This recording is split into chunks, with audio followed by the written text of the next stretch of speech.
If you want to learn how you can live better with PMDD, this podcast was created for you. This is Mindfulness for PMDD with Diane. I'm Diane, and I'm a registered dietitian and lactation consultant. I'm also a mom, a PMDD warrior, and a trauma-informed mindfulness teacher.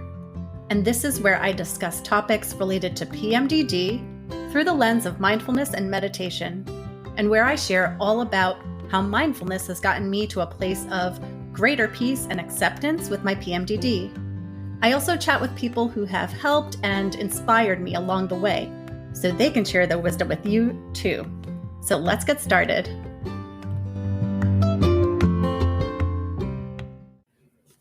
This podcast is not a substitute for psychological therapy or medical advice. Please take care when listening to this podcast, as some may find certain words or subjects triggering or difficult to hear. Take only what serves you and leave the rest behind. Hello, friends.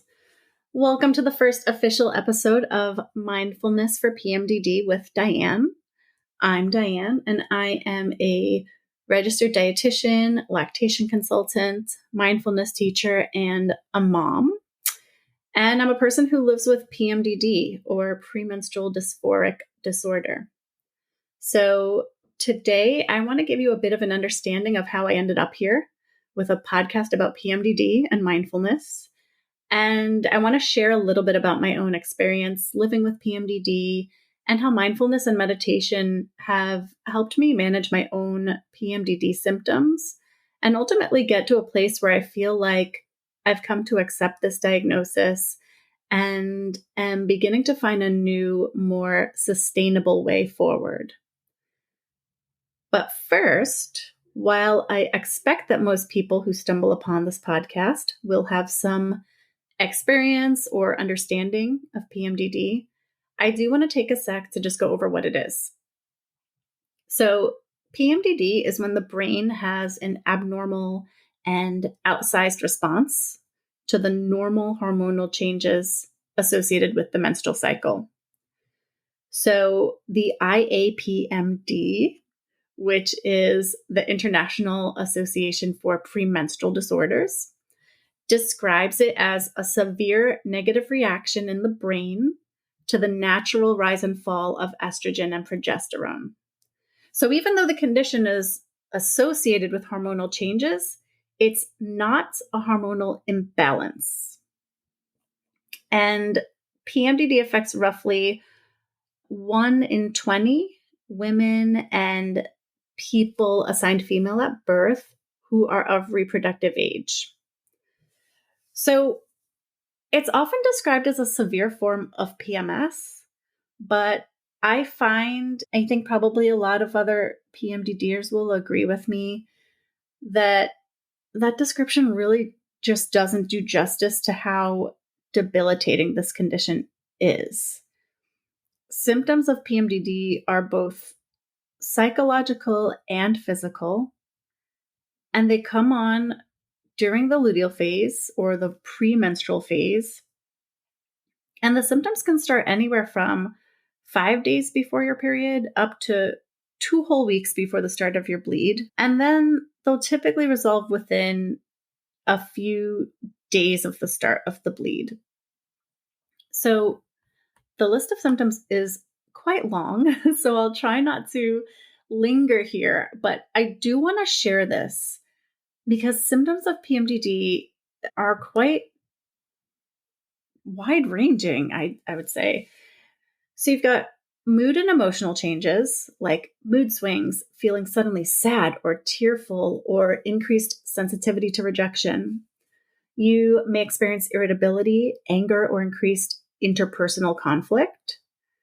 You might have depressed mood, feelings of hopelessness, feeling worthless or guilty. You might experience anxiety, tension, or feelings of being keyed up or on edge. So for me, that can feel like my whole body is buzzing and I'm very hypervigilant.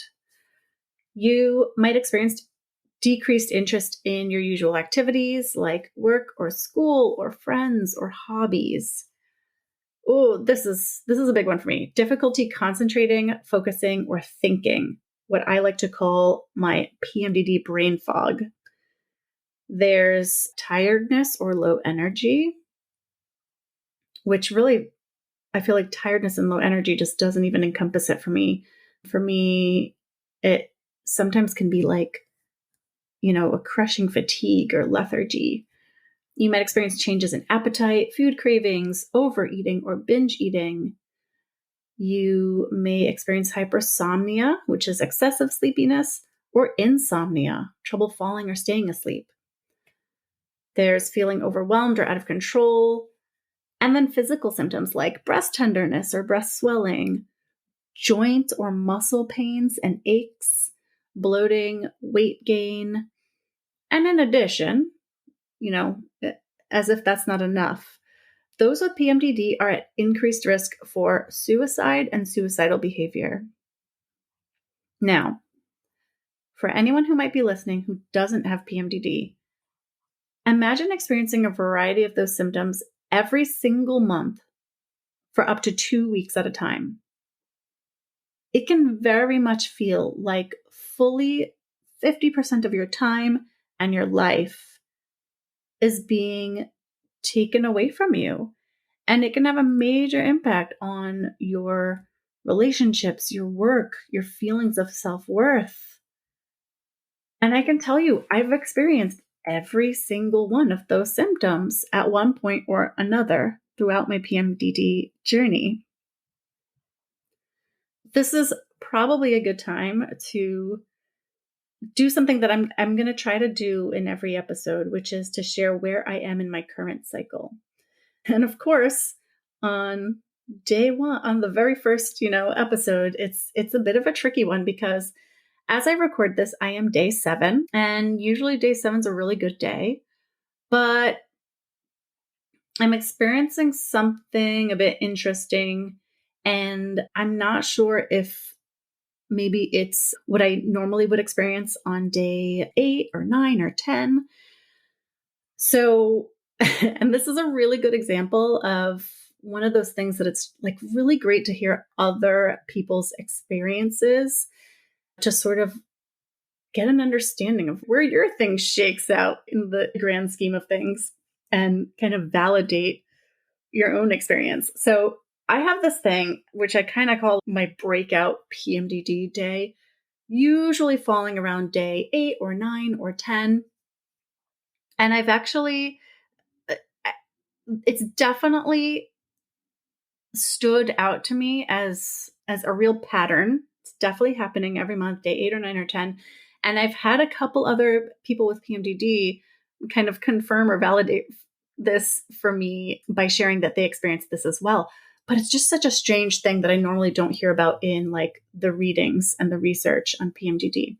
So basically what happens day 8 or 9 or 10, I will typically have a breakout day where I have some of my symptoms of PMDD. And it's kind of like on the lighter side, but it's definitely something different, something set apart from how I would normally be feeling in my follicular phase. And I might have tearfulness, irritability, impatience, just feeling kind of like I have a short fuse, or might just be feeling really physically, suddenly like really physically like low energy or headachy or just really off, right? Okay, so today's kind of weird because today's day 7. Normally I would not be having my breakout day yet, but this morning was a pretty strange, rough morning where I woke up with that sort of like tearfulness and irritability and the exact kind of feelings I would have on day 8, 9, or 10. So I'm not sure if maybe it's just kind of like a bit of an early breakout day, or as often happens with PMDD, and maybe we can get into this in another episode, sometimes it's hard to like tease apart what's PMDD and what's just like a normal bad day, or what's PMDD versus something that maybe anyone might normally experience just, in the days leading up to their period. So yeah, today's a bit strange. It's day 7. I'm a little bit funky. Who knows what's going on, but I'd love to hear if anyone can relate to having a weird little breakout day where there's definitely something going on hormonally prior to ovulation. And if you do want to share on that, you can find me currently. I'm on Instagram at Mindfulness for PMDD. All right. So moving on, because I do want to share about my PMDD experience and sort of like how it developed and how I got to this point here. So I developed PMDD after the traumatic birth of my son, which also left me with PTSD for a period of time, postpartum post-traumatic stress disorder. And at my absolute worst with PMDD, I have experienced inability to work, being barely able to look after myself or my household, feeling unable to connect with my partner and my son in the ways I would like to. I've experienced so much self-loathing and self-doubt and low self-esteem, and so much social anxiety and just a feeling of general dissociation that led me to spend a lot of time just hiding out at home, mostly checked out of life. And yeah, even suicidal ideations of the sort that my therapist calls escape fantasies. And at my very worst, what I kind of think of as my, kind of like my rock bottom, my lowest point, I found myself in bed bawling and just feeling completely hopeless and helpless and distraught because PMDD had just recently caused me to miss out on Halloween with my child, at the time that this was happening. And also now, as I was laying in bed bawling, it was also preventing me from getting on a plane to join my family for Thanksgiving, to also grieve the loss of a family member, and to also celebrate some major milestones in the lives of some other important family members. And yes, all of this was happening all at once. And I couldn't be there for it. It was a major holiday. It was a time of loss and mourning. And then there was also these like really great things happening with other family members. And there was just no chance in hell that I could board a plane and travel by myself in a confined space, surrounded by strangers, and then survive the demands and all the stimuli that would come with a trip like that. So that's sort of my kind of early experiences with PMDD and my low point. So my relationship with mindfulness also, I would say, started since the birth of my son. I suppose before that, the extent of my experience with mindfulness was really probably just kind of doing meditations at the beginning or end of a yoga class. But with the traumatic birth of my son, I initially found that mindfulness helped release me from ruminating thoughts that would spiral out of control. It helped me to get to sleep at night. It helped me to feel less alone in the world. It helped me feel like my heart wasn't going to beat straight out of my chest after all. And, initially my experience with mindfulness was mostly with meditation, and then a little bit with mindful exercises guided by my mindfulness teachers. But eventually what I found was that I began to bring mindfulness into my life in a lot of different ways that I never would have imagined, and that sort of just unfolded in a really natural way and became part of the fabric of my life. And I'll get into kind of, the details and all of the fun stuff about, tools and practices that I developed as a result of that over time in this podcast. But I really want to share how over time I went from, kind of meditating to help me get through really tough times, kind of put on the brakes, get through the survival mode kind of phase of things. And then over time, it developed into this thing that helped me to think more clearly in the moment, be a little bit less hard on myself, be kinder to myself more and more over time. And it was really a game changer.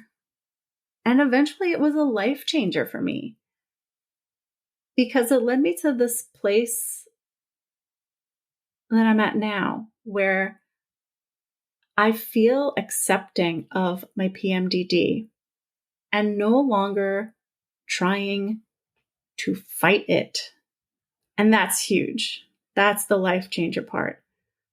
Mindfulness got me to a place where I'm no longer trying to fight my PMDD and I can accept it and accept myself with kindness and non-judgment.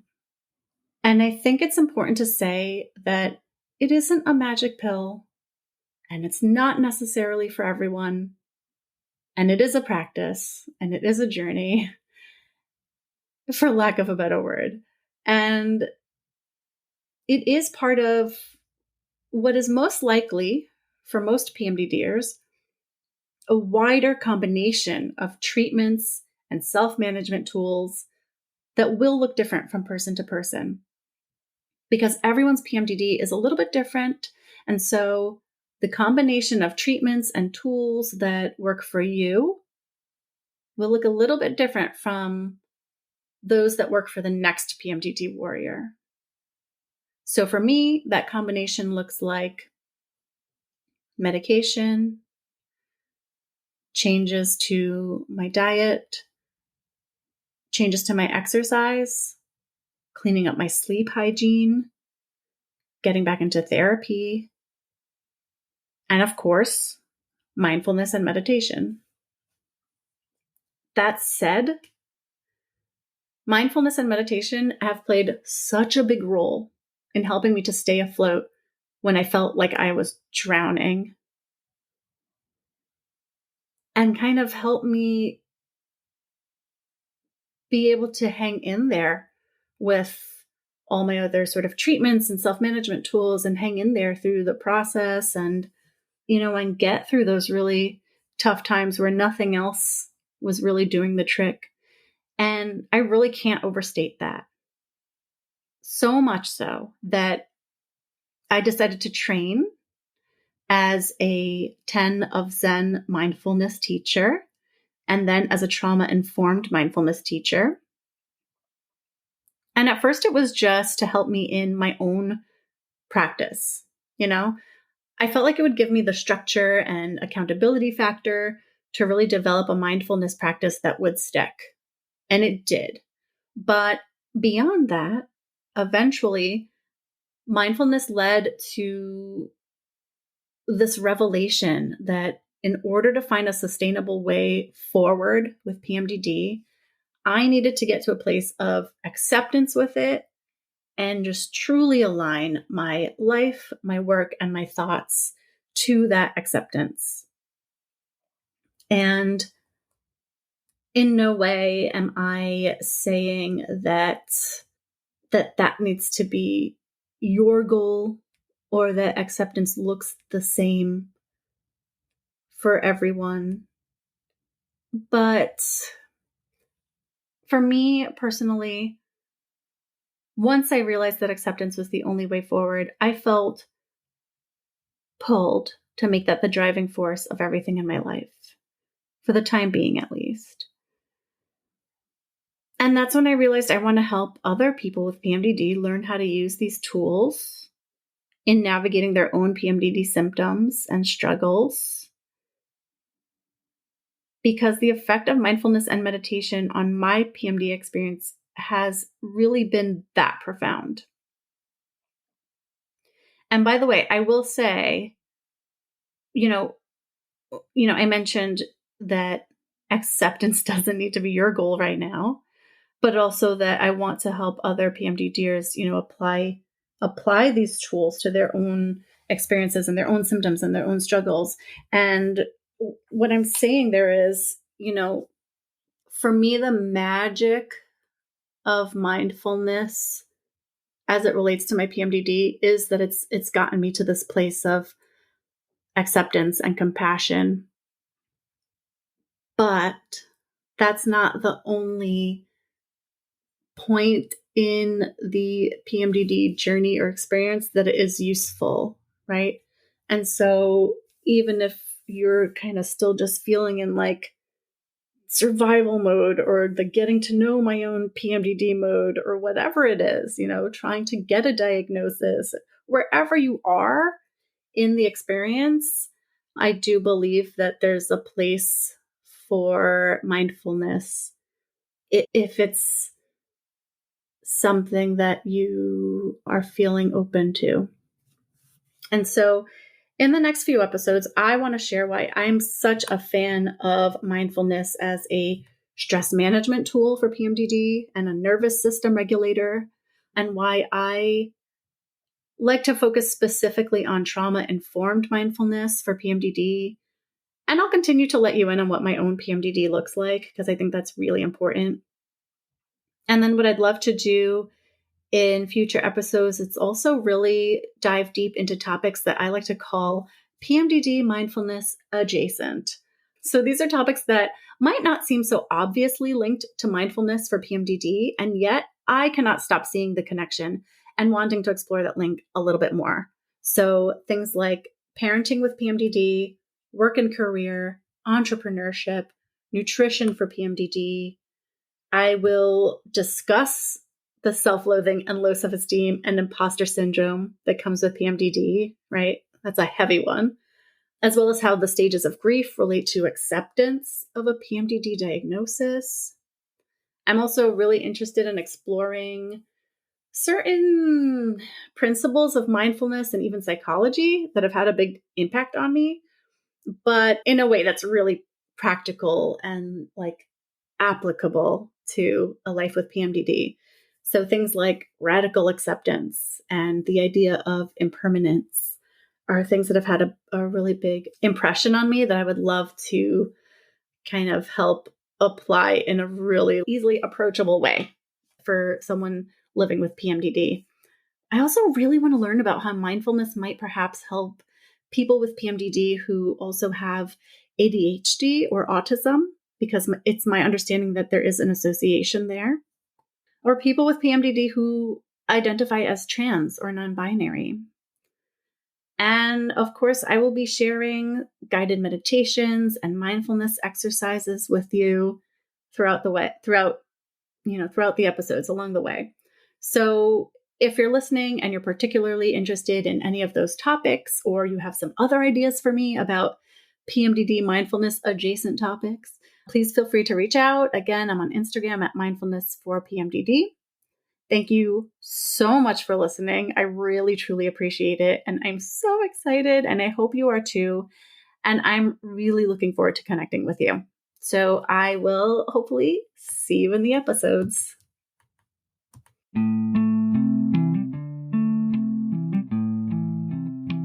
Thank you so much for listening. If you liked the show, please subscribe wherever you get your podcasts. For links to everything mentioned in this episode, you can check out the show notes. And you can find me, Diane DeJesus, on Instagram at Mindfulness for PMDD. Now, I invite you to pause, take a breath, and look around.